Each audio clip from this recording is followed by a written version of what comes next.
Hey everyone, this is Elenbaas from Nightlight Astrology. Today we're going to take a look at Venus retrograde in Pisces, conjoining Saturn in Pisces, which is something that's really going on the entirety of this week as Venus is slowing down to station and turn direct in very close proximity to Saturn in Pisces. So this is a dynamic that, although it has technically already perfected, is still very much at play for the rest of the week.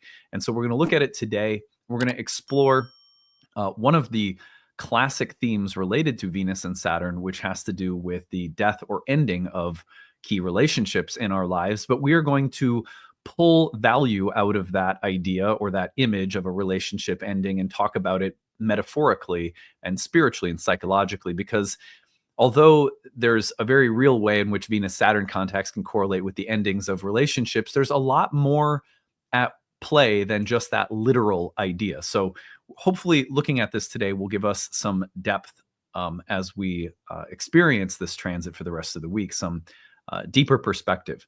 So anyway, before we get into it, remember to like and subscribe, share your comments and reflections if you have them. It is always good to hear from you and to hear your stories. If you ever have a story to share about a transit, use the hashtag grabbed, tell us the name of the transit, and tell us your story in the comment section, or email us your story along with the name of the transit that goes along with it to grabbed@nightlightastrology.com. Just be sure you don't share anything that you don't want us sharing in a future storytelling episode. You can, I'm not sure if I already said this. Maybe you can find transcripts of any of these daily talks on the website, nightlightastrology.com. Did I already say that? Maybe I did. Anyway, let's go over to the website right now because I want to promote our upcoming year one program. So you go to the website, Nightlight Astrology, click on first year course. And when you go to the first year program, you're going to see all of the information about our upcoming Ancient Astrology for the Modern Mystic program. This is our year one program. We have 3 years worth of curriculum in Hellenistic astrology. All of our programs also feature an infusion of modern archetypal and psychological astrology. We are trying to set people up for success in having their own client practice, but many people take our programs just for the purpose of their own spiritual inner life and the kind of cultivation of astrology as a hobby. There are 30 classes on the year in this program. They are led by myself in webinar format. All of the classes are also recorded. So if you want to track the program at your own pace and kind of listen as you go at your own pace on your own devices, you can do that. There are also breakout study sessions led by our tutors in between all major units of study. We have an interactive group forum discussion, tutoring staff that are in that forum discussion answering your questions year round, and tons of bonus material as well as optional homework and quizzes. We have enough material in this program to really last you for a long time. So we give you more than you could possibly get through in a year, but it's there also as a reference that you can use for the rest of your life. And as you go along throughout the program, it's a great community experience as well. At the bottom, you'll find early bird enrollment options as well as need-based tuition assistance. All of our programs, if you're new to Nightlight, feature need-based tuition. We have that available so that people are not priced out of studying a sacred subject. So if you need a little help to make it happen, be sure to take advantage of that. We are in enrollment season all the way until the end of June now. Next week, I will be featuring an informational video at the end of every piece of daily content, so that if you want to learn more about what the program includes, more in-depth information about the curriculum and how everything works, and maybe a little guided tour of the platform that we use for the classroom, I'll be showing you all of that starting next week. So on that note, let us turn our attention now to the real-time clock, and let's take a look at our Venus-Saturn conjunction. Here we go. So as you can see here, this is Tuesday morning. Venus and Saturn are separating through Venus's retrograde. They're still at the same degree as we start the day. And what I want to show you is what happens as the week goes on. So we get into Wednesday, they're just less than a degree apart. Get to Thursday, they're still about a degree apart. Friday, they're still about a degree apart. Then Saturday, Venus is stationing to turn direct, at which point Venus will be, just about a little less than 2 degrees off from Saturn.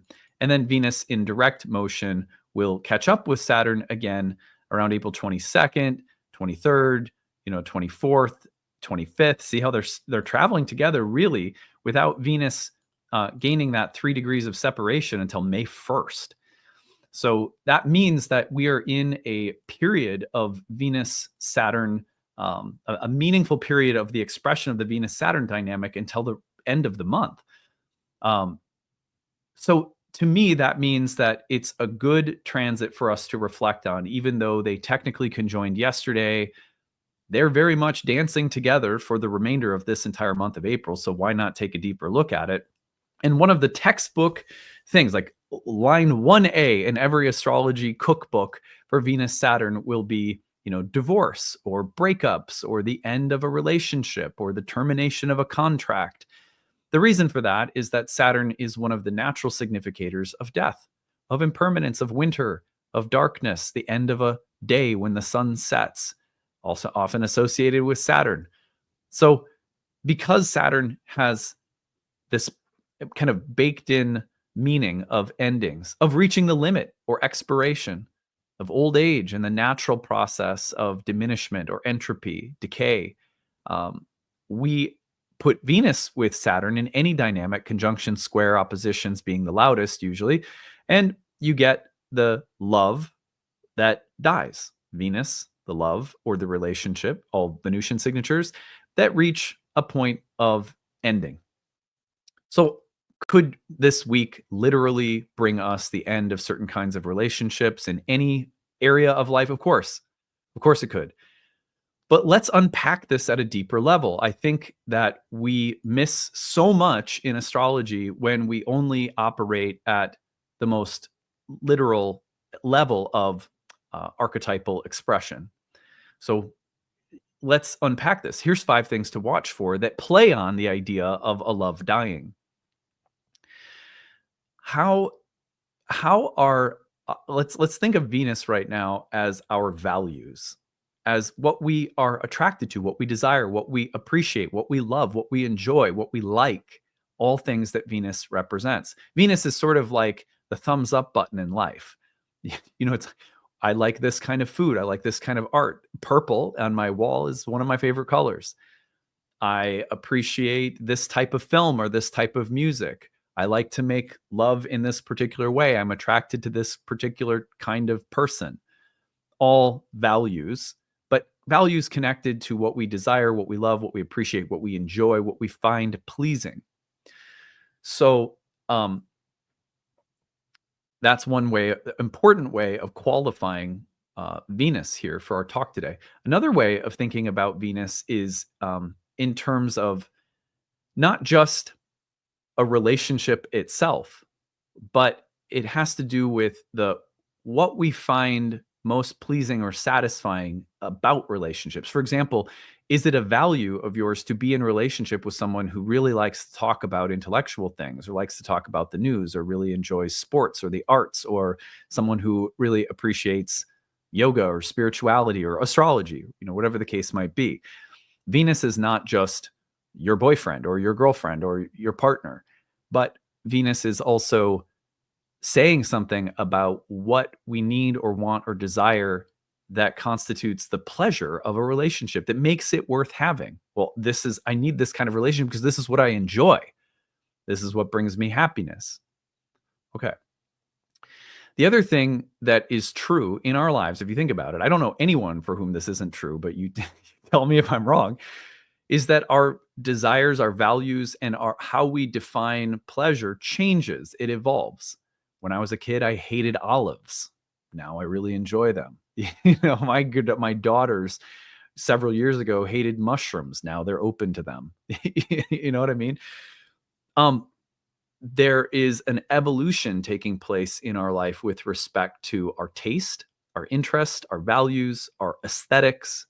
I didn't always like the color purple. Now I love it. That is a true fact about my life, in fact. So anyway, the reason that I say this is because I think that one of the ways that we mark the seasons of our life, there's the the Gregorian calendar, there's the solar calendar, there's the astrological, there's all these calendars, there's ways of keeping time. But I think one of the ways that we keep time is in terms of our interests, our values, our pleasures, our tastes. This right now, would be the season of purple in my life because I've come to love purple so much in the last 4 or 5 years. It's weird. It's like all of a sudden I just love purple. But we're not always conscious of the way in which we mark the calendars of our psychic lives, of the life of the soul, in terms of the change of values and tastes and interests and appreciations that we have. So Venus-Saturn contacts, in addition to bringing the death of a relationship, can also be about the death of certain kinds of values and the passing away of certain kinds of tastes and interests, as well as the establishment or clarification of new values, new tastes, new interests. Not all of which mean, by the way, that a relationship literally has to die. Sometimes relationships just need to accommodate new tastes, new values, new desires, new interests. Insofar as a relationship can morph and evolve to accommodate the changing landscape of a couple's or different people's desires and interests, it is often a sign of that relationship's maturity, which, not surprisingly, is also a designation given to Saturn, maturation, the kind of veteran depth of wisdom and experience that comes with time, all Saturnian significations. So when Venus and Saturn get together, sometimes our tastes evolve and relationships accommodate the depth and growth and maturity of our values. So it doesn't always literally mean that a relationship passes away. The other thing, I'm reminded when I think of Venus and Saturn, there's a story that I remember from my childhood and one that I've told to my own kids, which is the Velveteen Rabbit. You guys, I'm sure you all remember this story, right? Basically, the rabbit is beloved by this. It's a stuffy, it's and my younger daughter has a bunny stuffy that we had make a cameo on my channel not long ago.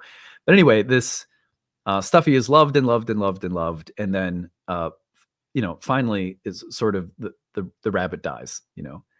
But then in a very magical twist of fate, the bunny goes from a stuffed bunny to a real bunny because it has been loved to the point of becoming real.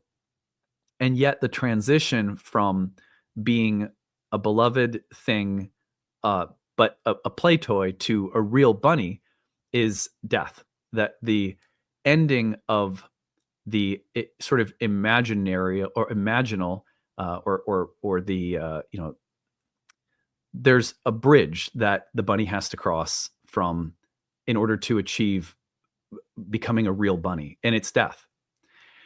This is, of course, a story that is echoed in springtime.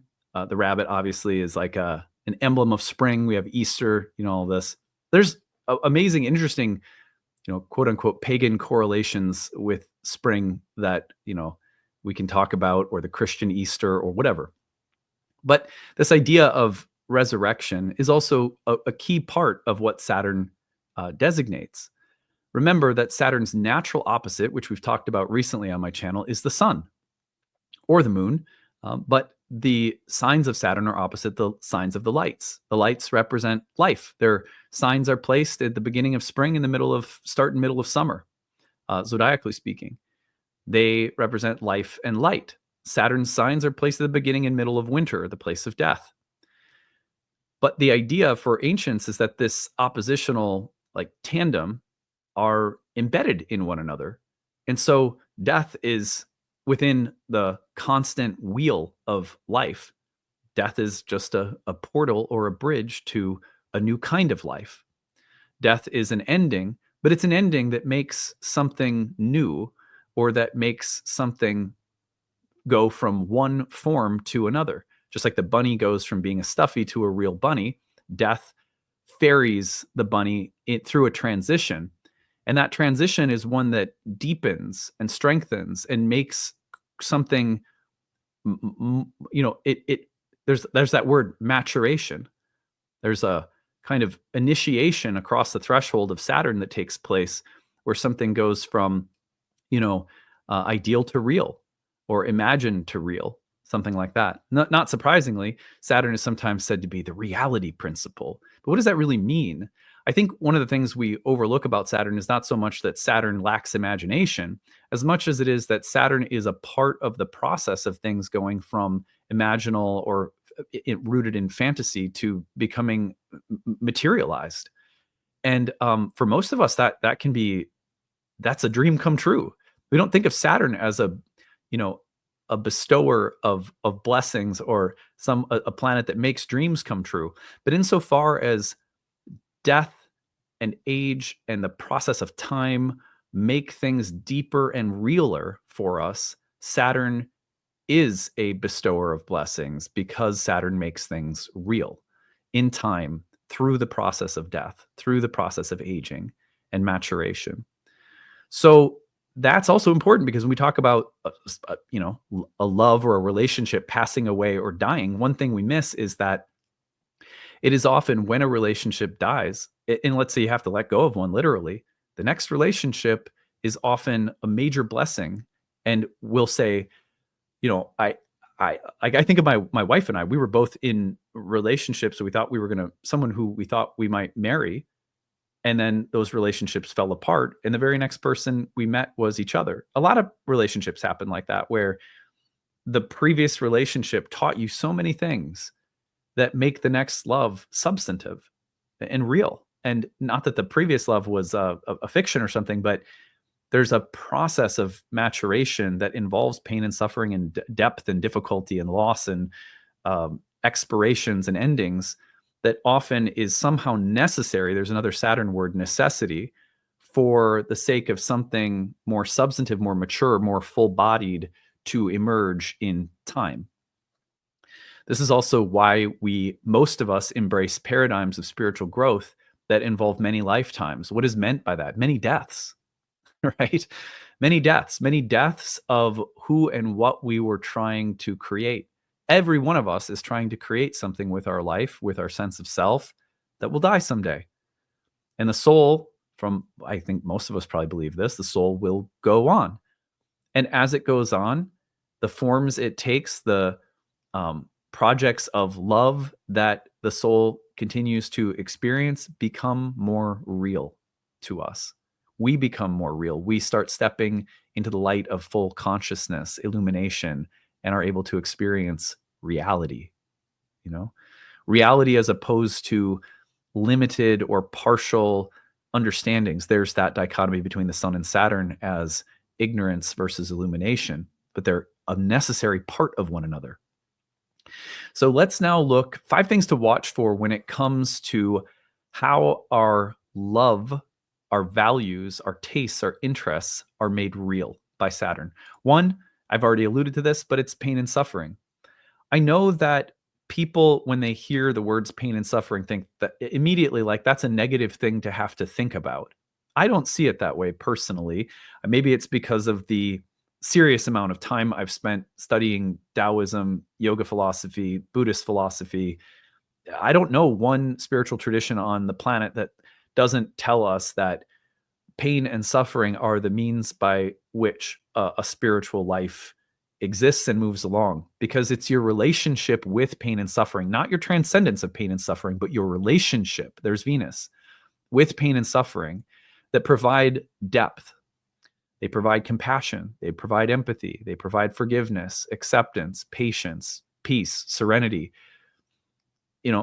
Our experiences of pain and suffering make us real, just like the bunny, and our experiences of pain and suffering in a relationship, if the relationship can accommodate those experiences, the relationship becomes what? Deeper, more satisfying, more intimate, an intimacy that you can't even put words to, because you've seen and been through things together. And when 2 people have a value, a taste for that texture of a relationship, those are the couples that we look to and we say, I want to know your secret. I want to know what you're doing. Because you guys don't look or seem perfect, but you seem to have an unspoken, a tacit agreement between your souls that you will ride things out together, or that you can see that you've done so. That is what makes us real. That's what makes anything real.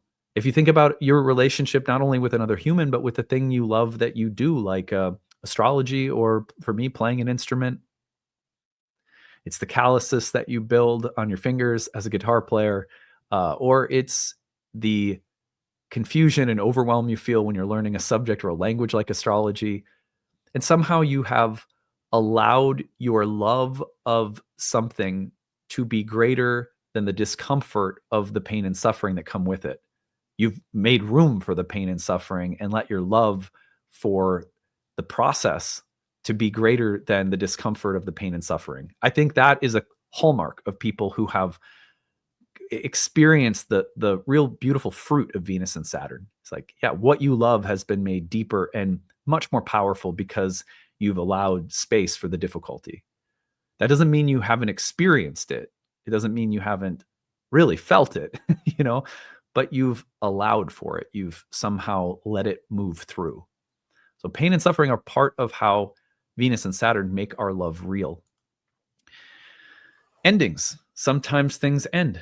People come into, I remember there's this quote from Stephen King's The Body, which was made into a movie called Stand By Me. It's like one of my favorite movies of all time. Stephen King, one of my favorite writers of all time. And he said, people come in and out of our lives like busboys in a restaurant. And I just remember that line. It just comes toward the end of the movie. It's always stuck with me because I worked in restaurants for, I don't know, 5 years or so when I was in graduate school. And there's just turnstile of people in life. And I remember thinking about that when I would be on subways when I lived in New York City. And I think the idea that Venus and Saturn wants us to consider is that when something reaches its natural expiration, when something dies, a relationship ends, a contract expires, an apartment that you're living in that you loved is not going to be available any longer. All of these little endings that we experience. When the moment of departure arrives, everything that has come before it suddenly solidifies, crystallizes in your psyche as a real experience. It's funny how endings, everything up until an ending, we don't or can't fully appreciate as real. And if you project this onto the nature of the evolution of the soul itself, each death grants us such powerful insight into the reality of our own soul and how beautiful and treasured and precious life is, and our own soul in the scope of life is, that we are sacred, that we are important, not more or less than anyone else, but uniquely important. There's nothing like endings that deliver that to us. So this is a bittersweet. It's like a medicine that tastes bad, kind of going down, feels good coming out. Venus, Saturn, endings that make things more real, make things more substantive. Not all endings have to be tragic either. They can just be maybe a little bit bittersweet. Sometimes the natural endings are the ones that we actually oddly have the easiest time with because who can argue? I remember when our dog got a cancer diagnosis last January and was gone by February. And the cancer was so advanced and we, just caught it too late and everything like that. And it was like, well, this is her time. And I was so sad. And my wife was just crushed because this was really her spirit dog, but everything that she had been in our life for was suddenly more real to us because of that ending. There's another thing that comes with Venus and Saturn, which is that Saturn is like the bearer of, when we think of the reality principle, we also have to reconcile ourselves to difficult truths. One of the things that I don't like about astrology, or like a pet peeve that I have about astrology, is when astrology channels are either inherently sensational and, anxiety provoking, or like mindlessly optimistic. Anytime you see like mega blood moon transformational portal, biggest paradigm, there's like a paradigm shift and a major transformation happening every day in the world of astrology online, and that sort of bothers me because it's like really stressful. What we're really trying to do is use symbols to add some depth to our everyday experiences. And astrology, I think at its best, is much more everyday than it is epic. There are epic transits, and some are like, whoa, there are some really intense energies that we, have to be also real about. But the sensationalism, a hard truth that many people don't want to accept, that's very Saturnian, is that life is rather boring or repetitive or mundane. Like apparently, if you live to 90, you spend like 25 years of your life asleep, sleeping at night. I don't know if that's the exact statistic, but you get what I'm saying. There's a great deal of life that's just ordinary. And astrology is not meant to make every single thing extraordinary and epic. A hard truth that Saturn wants us to embrace is that you may die without ever having felt like you achieved some miraculous level of spiritual realization, or I just manifested my purpose and everything was clicking. And no, probably a lot of us will die not necessarily feeling that way. Most of our names will be forgotten within a couple generations. That doesn't mean that we're not significant. People are so afraid that those hard truths mean that they cancel out something sacred or something benefic or beautiful about our existence. They don't, but they're also not truths we can whitewash with false, kind of naive positivism. So I also don't like channels that are like, your purpose is flying down on the wings of angels to lift you up. I mean, maybe it is. Probably it is, probably more than my Capricorn moon wants to think. But I also believe that, that there's a kind of a middle path that I guess I appreciate, where when there's reason to be optimistic and there's beautiful light sides of archetypes to explore, we do that. And when there are difficult, more challenging sides to things that we explore, we do that. We're not either overly positive or overly negative. In this way, though, it's not particularly exciting to walk a middle path, like a moderate path in life, where the most important things are something like, clean fuel, clean food for your body, water, good rest,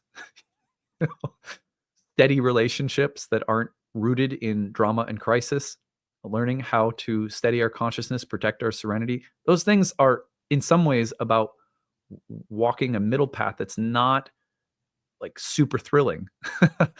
I would say, though, ironically, that there's this kind of thrill to living in the middle, because it's actually a very sensitive place, and the more you live in it, the more that your sensitivity increases to extreme things, and that is actually very magical. But anyway, that's just my own reflection. Saturn will bring up hard truths. Whatever that hard truth is, it might be different for you, it might be different for me. We all have our own unique psychologies, and so what constitutes a difficult truth is going to look and feel different for everyone. But Venus and Saturn says you will actually come to appreciate, enjoy, and taste life at a richer, deeper, more satisfying level if you are also able to include within your experience the reality of difficult truths. Here's something that I think all couples go through. My partner, let's just say you're in a committed relationship that's kind of, like healthy-ish as they go. A difficult truth is that my partner will never be every last thing that I think that they ought to be. My partner is not going to be I can't control or change my partner to be everything that I want. So I'm going to have to find some of what I need or want, in friendships or in interests. But I can also be happy with accepting who they are. There's enough there that I can accept. Like that's a compromise that I notice, especially my clients, no offense to anyone of any age category, but like clients in their 20s prior to Saturn return who are going through relationships, maybe prior to finding a more long-term committed relationship, and they're in the dating phase of life, will be going through. It's like, I'm trying to find someone that has as many of the checks, I can check all the boxes. They've got enough things. But there's also this process, this reality principle of like, I have to accept that someone can't be every last thing that I want or need. And can I live with that? And the truth is you're going to have to, because all of us have to. But when that truth is deeply embraced, all of a sudden you have eyes for someone that you're with that you couldn't have had before, because you're allowing their limitations to be a part of what you love. And when we do that for each other, that really is a a Saturn-Venus way of acceptance. I forgive and love you because you're limited and I recognize that I'm limited. And rather than seeing that as a bad thing, I'm choosing to see that as um, a feature of intimacy, that I say yes to you despite limits to what you can be. We do that for ourselves, right? When we do that for others, that's important. So anyway, whatever the hard truths might be, we have to accept them. We become realer. Love becomes deeper when we do. Complexity that we have to embrace. See, complexity is not something, it's a little bit like a difficult truth. The world and our relationships and people and life itself is rather complicated. And a lot of us, some of us love complications. We're like, if you're particularly mercurial, you might value ambiguity. But complexity is sometimes the enemy of certainty. And we really like certainty because it can stave off the feeling that you're living at the edge of existence. It can stave off existential doubts, and it can stave off mystery. It can stave off things that are hard to live with. But Saturn, as the OG, Lord of the underworld, the OG ruler of darkness before we had planets like Pluto, Saturn reminds us that the nocturnal world, the dark world, the unconscious world, the world of depth, of death, of winter, of mystery, of night, these were all Saturn's worlds. That those realms are, in a sense, in a antagonistic, well, often in an antagonistic relationship with certainty, with clarity, with light. But they are both light, illumination, certainty, clarity, a kind of knowing. Those are important too. But when we embrace complexity, when we let go of certainty, there's a kind of love and a kind of appreciation and a kind of depth of aesthetic experience, of sensual experience that emerges and is really spectacular. But we have to allow for it. We have to allow for complexity. And when Venus and Saturn come together, you will often find that you are faced with things that are rather complex and emotionally complex, relationally, psychologically. And yet, if you allow for that, there will emerge within you a nameless, wordless feature of like aesthetic depth and appreciation. Depth that we must explore. Just final point. Venus and Saturn will provide real opportunities when they come together for going deeper, becoming more mature. And depth, like mystery, is something that Saturn is associated with. We like to think of Saturn as limits and rules and regulations, and that is ironically just such a limited way of understanding Saturn, especially when you read the ancient literature. Saturn is a planet of great depth and mystery and vastness. It rules things like hermits and solitude and monasteries and libraries and distance from the world, living in a hut at the edge of the village, very Saturnian. There are deep liminal spaces that Saturn encourages us to explore. And when we do, we find a pleasure, a depth of intimacy, a joy, a taste for life that is robust. So these are things to consider as Venus and Saturn conjoin. I hope you find them useful, that this meditation, like all the others on the channel, are just one more helpful way of working with your experiences. On that note, I will sign off for the day, and we will keep looking at the astrology. We got a full moon in Libra coming up, some other things to look at, planets turning direct, so forth. So more to come. Hope you're having a good one. See you again tomorrow. Bye.